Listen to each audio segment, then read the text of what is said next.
Meus queridos, a paz do Senhor, eu quero nessa oportunidade trazer uma mensagem de Deus sobre um assunto muito importante na atualidade. Eu quero falar para você que está nos ouvindo, que está nos assistindo, sobre o que a Bíblia diz sobre o casamento, sobre a família, ou melhor, o que Deus diz na sua palavra sobre o casamento.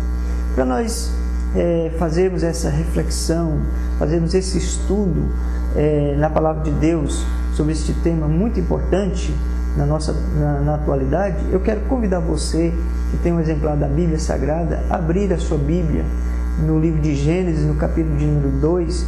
Nós vamos fazer uma leitura a partir do versículo 19, vamos ler até o versículo de número 24, e então passaremos a estudar aí a Bíblia, a palavra de Deus, nesse tema, nesse assunto, alguns tópicos aí que são muito importantes para nós na atualidade. Nós, aqueles que querem, que desejam fazer a vontade de Deus, que desejam saber o que Deus diz na sua palavra sobre este assunto. Então você pode abrir a sua Bíblia e nós estaremos então refletindo. Gênesis capítulo 2, versículo 19. Diz assim a palavra de Deus: Havendo, pois, o Senhor Deus formado da terra todo animal do campo e toda ave dos céus, trouxe a Adão, para este ver como lhes chamaria. E tudo o que Adão chamou e toda a alma vivente, isso foi o seu nome. E Adão pôs os nomes a todo o gado e às aves dos céus e a todo animal do campo. Mas para o homem não se achava adjuntora que estivesse como diante dele. Então o Senhor Deus fez cair um sono pesado sobre Adão, e este adormeceu, e tomou uma das suas costelas e cercou a carne em seu lugar. E da costela que o Senhor Deus tomou do homem, formou uma mulher, e trouxe a Adão, e disse a Adão: Esta é agora osso dos meus ossos e carne da minha carne.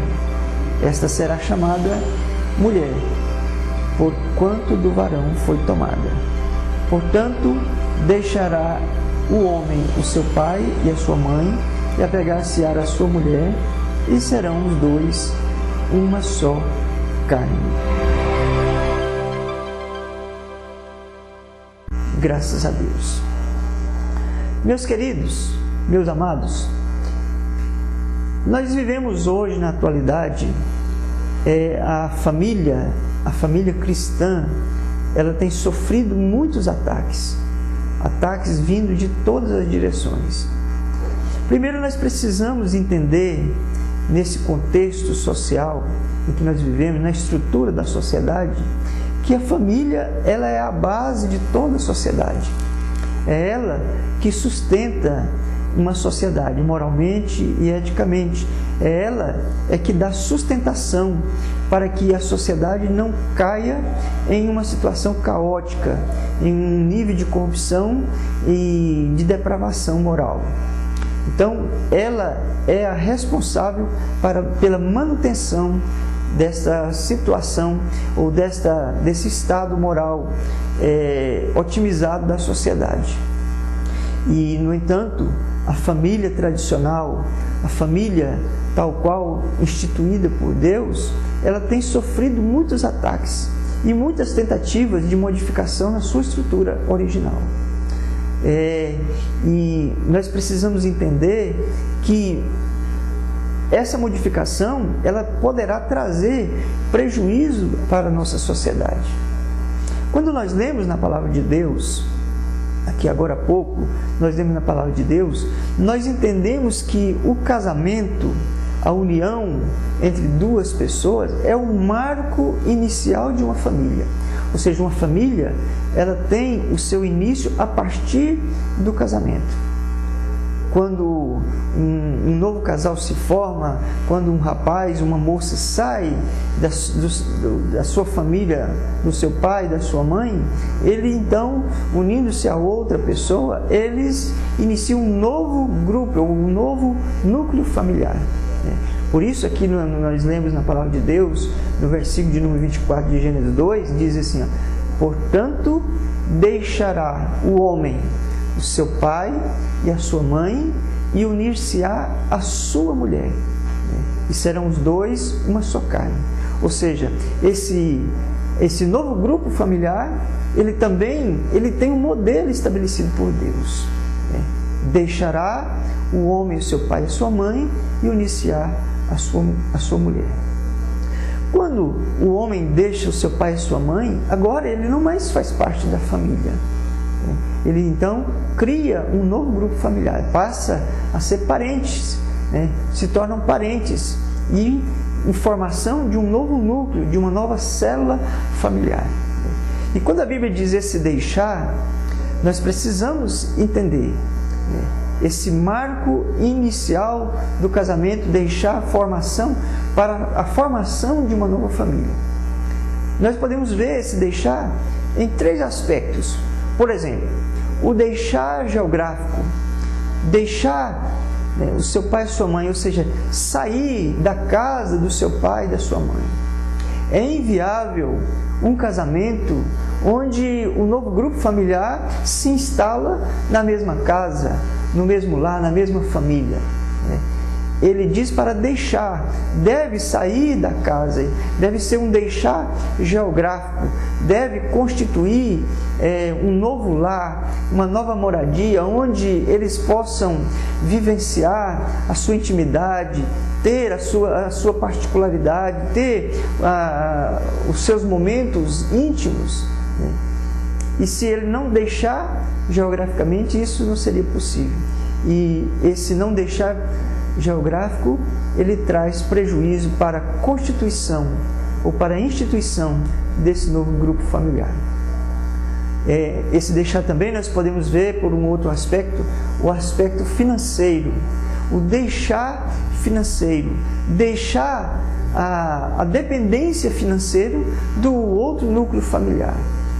Esse grupo novo que se inicia, esse novo grupo familiar, ele precisa de ter a sua independência financeira.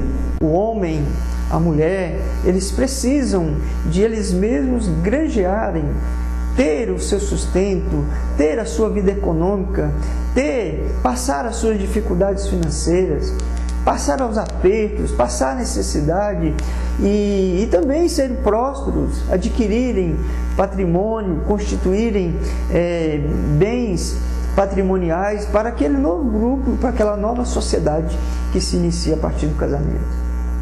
Então, esse deixar tem esse aspecto também, o deixar financeiro.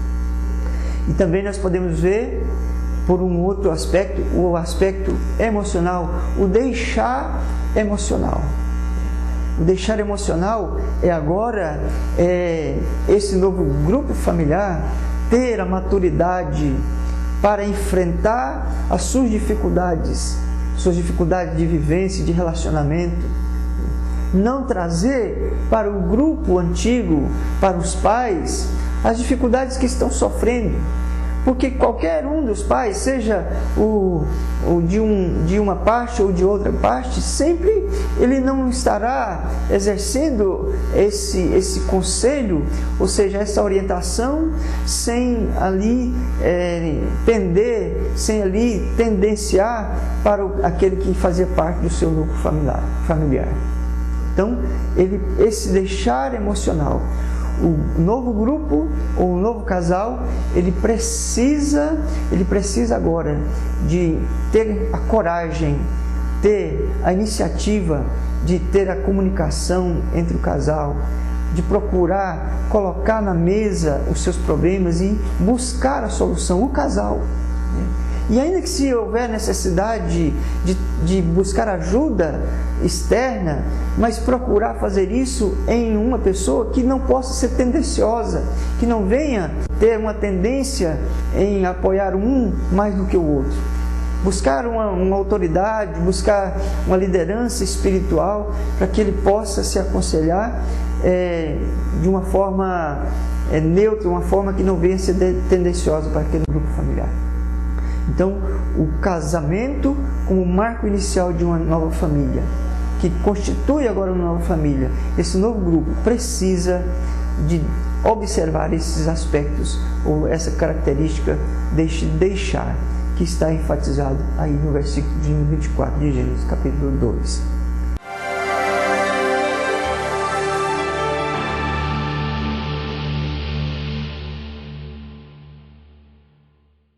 Dentro desse tópico que nós já estamos refletindo, o que a Bíblia diz sobre o casamento, nós precisamos entender também a origem do casamento. Nós temos muitas instituições que são criadas pelo homem. Nós temos o Lions Club, nós temos os partidos políticos e tantas outras instituições que são criadas pelo homem. Mas o casamento, ela é uma instituição divina. Nós já fizemos uma leitura no livro de Gênesis, no capítulo 2, versículo 19, que o casamento, ele participa da criação. Quando Deus criou todas as coisas, quando Ele fez todas as coisas e foi colocando nome, depois criou os animais, levou para que o homem colocasse nome, Ele também fez a mulher, trouxe para o homem, e ali os dois se tornaram uma só carne. Então, ali está a instituição do casamento, por Deus, fazendo parte da criação. Então, sendo o casamento uma instituição divina, ela traz algumas características, algumas particularidades. Primeira coisa é que Deus não muda. As coisas de Deus, elas não sofrem mutações. As dos homens sofrem mutação, mas as de Deus não sofrem. Ou seja, aquilo que era, é e será. Não tem a mudança. Então, mas nós temos algumas características. Por exemplo, algumas características que nós podemos observar no casamento, que foi instituído por Deus. Podem querer o homem mudar essa estrutura da família, mudar essa instituição do casamento, mudar essa modalidade. Mas o casamento que foi instituído por Deus, ele traz algumas características que essas, por sua vez, não sofrem mudança.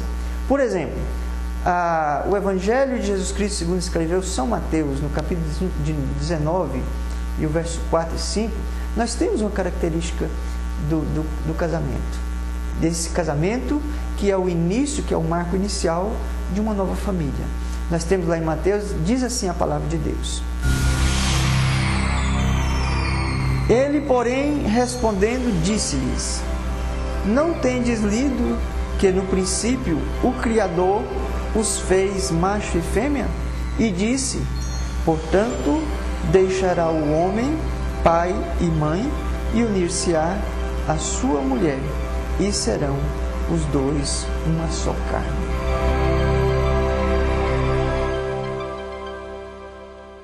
Ou seja, o casamento instituído por Deus, o casamento, uma instituição divina, ela traz uma característica, ela é heterogênica.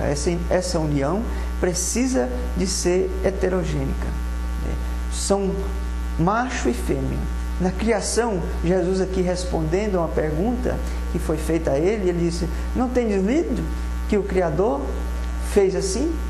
Macho e fêmea, o homem e a mulher? Então nós temos que entender que nessa instituição do casamento por Deus, a união precisa de ser heterogênea. Pode existir outras uniões, mas não divina. Ela então não traz essa característica divina. Outra característica que nós podemos observar também aqui na união em matrimônio, que é instituído por Deus, aqui também no capítulo de número 19, no versículo de número 6, diz assim, a parte B apenas diz assim: portanto, o que Deus ajuntou, não separe o homem. Portanto, o que Deus ajuntou, não separe o homem. Quando Jesus respondeu essa pergunta, quando ele disse essa palavra, ele estava respondendo uma pergunta que foi feita a ele acerca do divórcio. E ele então trouxe essa característica do casamento, que ela seria heterogênica, e também ele traz uma outra característica do casamento, que ele é durável, ou seja, a possibilidade da separação dessa união que foi feita por Deus, somente Deus pode fazer. E a única forma que Deus pode fazer essa separação é que um dos cônjuges seja ou venha a falecer, venha a morrer. Então, é até que a morte os separe.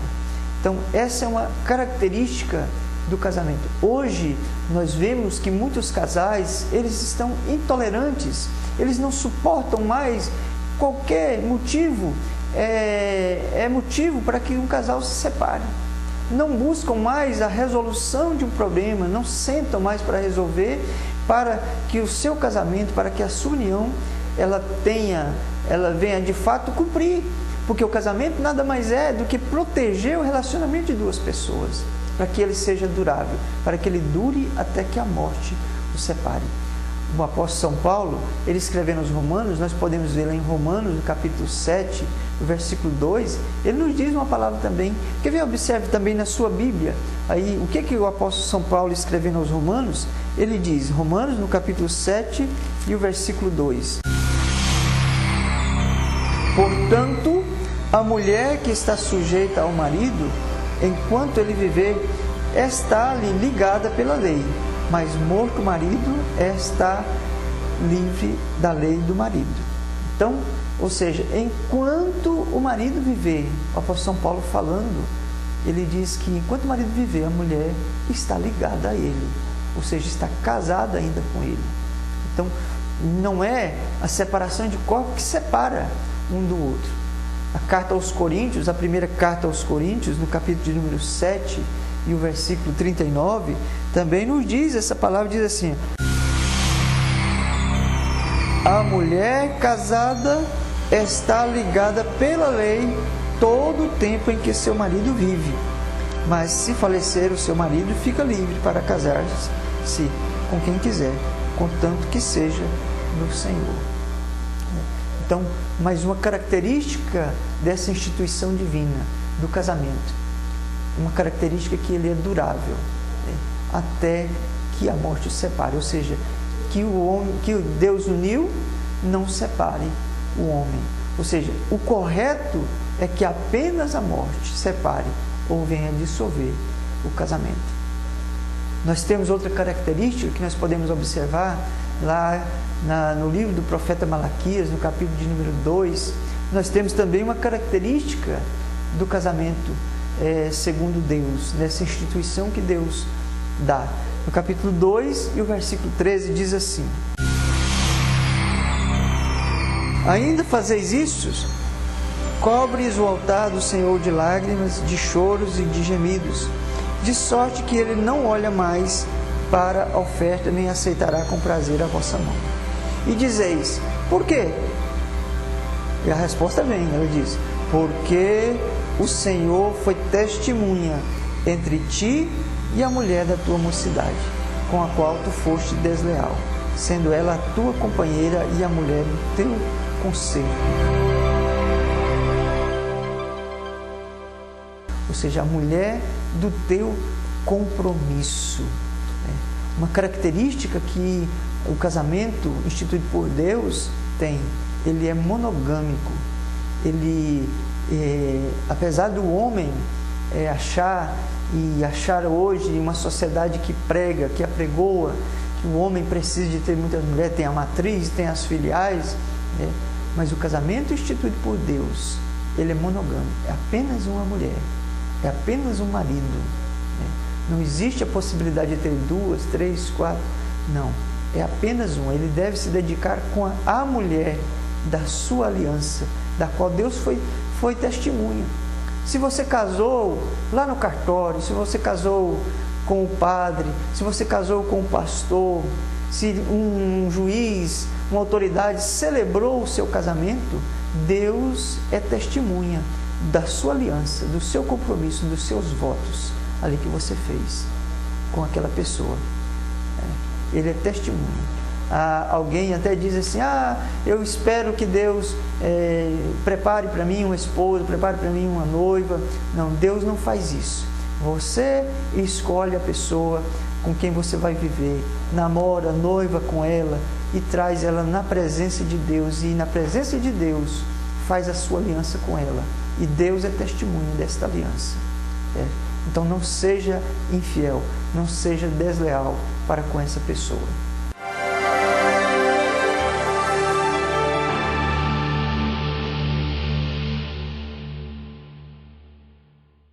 O que a Bíblia diz sobre o casamento, sobre a família, nós podemos também entender, quando o apóstolo São Paulo escreveu aos Efésios, que o casamento ele precisa estar fundado, baseado em algo, ele precisa de ter uma sustentação, né? E o que dá sustentabilidade, o que dá sustentação para o casamento são os princípios práticos do amor, ou seja, a vivência, a prática dentro do lar, dentro do relacionamento marido e mulher, mulher e marido, pais com filhos, filhos com pais, precisa agora do exercício prático do amor, né? E quando nós abrimos a Bíblia, a palavra de Deus, para nós entendermos exatamente isso, o apóstolo São Paulo escrevendo aos Efésios, no capítulo de número 5, o versículo 21, nos diz assim a palavra de Deus: sujeitando-vos uns aos outros no temor de Deus. Ou seja, sujeitai-vos uns aos outros.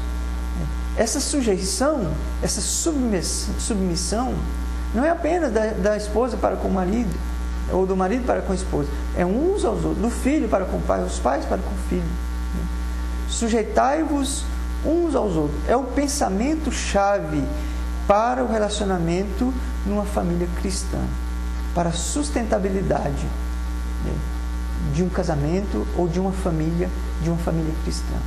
Agora nós vemos aqui o apóstolo São Paulo, ele trata desse assunto, ele fala de todos os relacionamentos, ele fala do relacionamento da mulher com o marido, do marido com a mulher, dos filhos com os pais, dos pais com os filhos, e ele leva até para fora do lar, do patrão com o empregado, do empregado com o patrão, e dentro desse contexto nós podemos entender que o relacionamento do homem também com Deus está baseado nesse relacionamento que ele tem dentro do seu contexto social, seja familiar, seja na sociedade.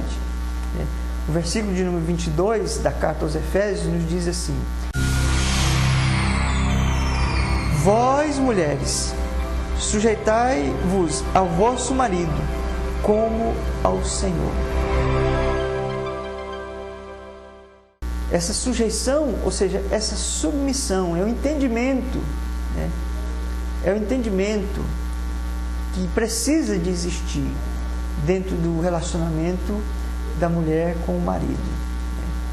Também não é diferente, a gente adiantando um pouquinho a leitura, um pouco mais adiante, no versículo de número 25, nós temos também o que diz a Bíblia a respeito do marido, diz assim: vós, maridos, amai vossa mulher, como também Cristo amou a igreja e a si mesmo se entregou por ela. Ou seja, o marido ele não está numa posição de privilégio em relação à mulher. A mulher não é uma empregada do marido, porque esse amor, quando diz aqui no versículo 25 que o marido tem que amar a mulher, eles nivelam, eles se alinham, eles se tornam no mesmo patamar. Então ele precisa de amar, de guiá-la, de protegê-la, assim como Cristo, como diz, como Cristo amou a igreja. Nós não encontramos na palavra de Deus em nenhum momento Jesus declarando: eu amo a igreja. Não, ele sempre expressou o seu amor com atitudes de amor, com a sua proteção, com a sua direção, com o seu conselho para com a igreja. Então é assim que o marido precisa então de amar a sua esposa. Também a respeito dos filhos que agora nascem a partir desse novo núcleo familiar, desse casamento, os filhos, agora vem aqui o capítulo de número 6, o verso 1 diz assim: vós, filhos, sede obedientes a vossos pais no Senhor, porque isto é justo. Em relação aos filhos, agora é aplicado o princípio da obediência. Nós temos na Bíblia Sagrada este princípio muito importante, que não pode existir o cristianismo, não pode existir o cristão sem obediência. Primeiramente a Deus. Primeiramente a Deus. Depois, outro princípio, ser obediente aos pais.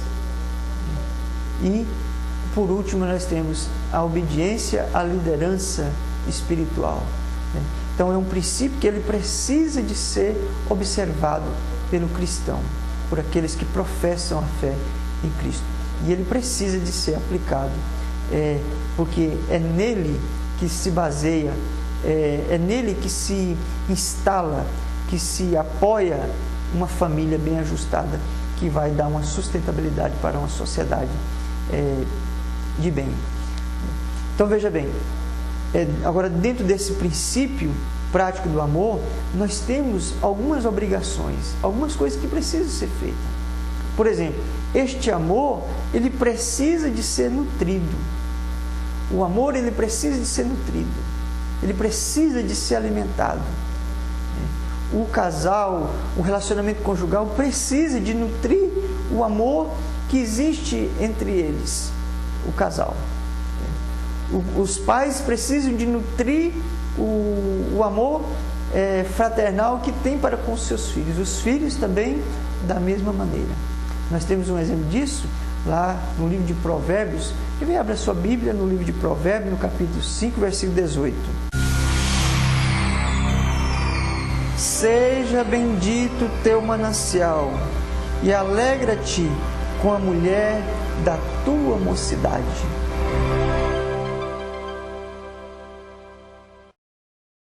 O escritor do livro de Provérbios, ele já faz referência a um casal que talvez já estão nesse relacionamento conjugal há muitos anos, né? Mas ele diz que é para o casal ou para o homem se alegrar com a mulher da sua mocidade. Ou seja, esse casamento, ele precisa de ser nutrido, né? Ele precisa de ser nutrido, precisa de existir o namoro, aquele namoro que existia antes do casamento, que tinha as suas limitações, porque não era ainda o casal unido em matrimônio. Agora ele tem a liberdade e precisa muito mais, né, de aproveitar esse relacionamento, de namorar. Muitos casais hoje não fazem mais isso, namoram no tempo do namoro, depois que se casam, esquecem de namorar e então deixam de nutrir o seu relacionamento. E aí o relacionamento ele entra em ruínas, né? Então precisa. E agora, esse amor também, ele precisa de ser nutrido, mas não é com palavras. A carta aos Efésios, no capítulo 5, versículo 23 e até o 32, nos dá um modelo do relacionamento conjugal. Diz que é o mesmo modelo que Cristo tem um relacionamento com a igreja, conforme já nós dissemos aqui agora há pouco. É um relacionamento onde nós expressamos amor, não com palavras, mas com atitudes. E aí sim, nós estaremos fortalecendo esse relacionamento, fortalecendo essa união, esse casamento, esta família. Agora, como resultado de um casamento bem ajustado, como resultado de uma família bem ajustada, nós trazemos agora para dentro do nosso lar, né, os benefícios que ele nos traz, né? O escritor aos Hebreus, o escritor da carta aos Hebreus, ele nos diz uma palavra muito importante a respeito do resultado desse relacionamento ou desse casamento que está baseado, que está fundado nos princípios práticos do amor. Em Hebreus capítulo 13, versículo 4, nos diz assim a palavra de Deus: venerado seja entre todos o matrimônio e o leito sem mácula, porém aos que se dão à prostituição e aos adúlteros Deus o julgará.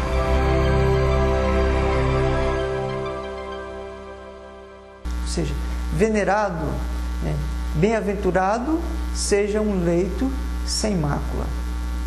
Ou seja, um relacionamento conjugal que não traga, que não seja maculado, que ele seja baseado no respeito, na honra, dentro dos padrões que Deus estabelece para nós na sua palavra. E aí nós teremos um relacionamento duradouro, um relacionamento que vai cumprir dentro dessa instituição de Deus, né? Dentro dos padrões que Deus dá. E então será um sustentáculo para uma sociedade de bem. Será um sustentáculo para uma sociedade de bem e honroso para o homem. Nós vemos lá no Salmo de número 127 como isso é bem-aventurado, como é honroso para o homem. E então ter a sua família bem ajustada dessa maneira. Conforme diz o Salmo, nos diz assim, olha, a partir do versículo 3, o Salmo 127. Eis que os filhos são herança do Senhor, e o fruto do ventre o seu galardão. Como flechas na mão do valente, assim são os filhos da mocidade. Bem-aventurado o homem que enche deles a sua aljava. Não serão confundidos quando falarem com seus inimigos à sua porta. Ainda o Salmo 128, dando continuidade ainda a esse tema, diz: bem-aventurado aquele que teme o Senhor e anda nos seus caminhos, pois comerá do trabalho das tuas mãos. Feliz será e te irá bem. A tua mulher será como videira frutífera ao lado da sua casa. Os teus filhos como plantas de oliveira e a roda da tua mesa. Eis que assim será abençoado o homem que serve ou que teme ao Senhor.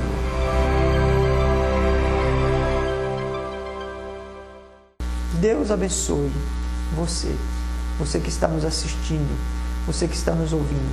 Que Deus abençoe para que você possa estar pautado nesse conhecimento, na palavra de Deus, e ser também uma pessoa abençoada juntamente com a sua família. E nós sermos o esteio, nós sermos o fundamento de uma sociedade bem ajustada. Deus abençoe.